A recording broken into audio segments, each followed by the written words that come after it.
ગુરુ તમને ઈશ્વર જોડે ભેટો કરાવી દે, પરમાત્મા જોડે ભેટો કરાવી દે. અહીંયા મેં કેમનું તમને કીધું ને, આ 3 ગુણની રચના કરી છે. નામ, રૂપ ને ગુણ, જીવ, ઈશ્વર ને માયા. આ પહેલા પ્રથમ આમાં ગુણ છે. અને આમાં ગુણ છે. આમાં આપણને દેખાય છે કે રૂપ દેખાય છે, અને પાછળ આને આપણે નિહાળી રહ્યા છે. અને એની માયા ઓળખવા માટે કહી કે આ પાછળ છે તે. પણ આ ત્રણની અંદર એક વસ્તુ છુપાયેલી છે કે જેને નામ, રૂપ ને ગુણ, પણ એની પાછળ સમાયેલું છે જીવ, ઈશ્વર અને પાછી માયા. આ બધા બેઠેલા પાઠમાં બધામાં આ હરકે હરકું જ છે. આ બેહી જેવા તેવા પાઠ છે.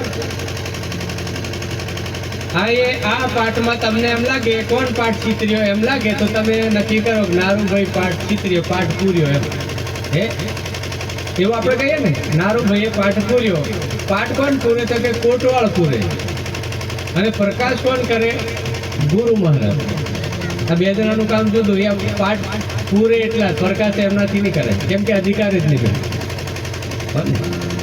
અને ગુરુ કોઈ પાઠ પૂરે નહીં, ગુરુ પાઠ પ્રકાશ કરે. એમ આ 3 ગુણનો પાઠ બનાવેલો બ્રહ્મા, વિષ્ણુ અને મહેશ સાહેબ.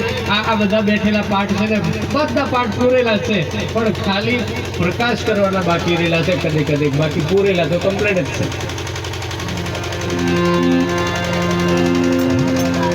મય આત્મ જ્યોત આપણે જગાડવાની છે, બીજું કાંઈ છે. અને પોતે પોતાને સમજીને, પોતાના ઈશ્વરને સમજીને બસ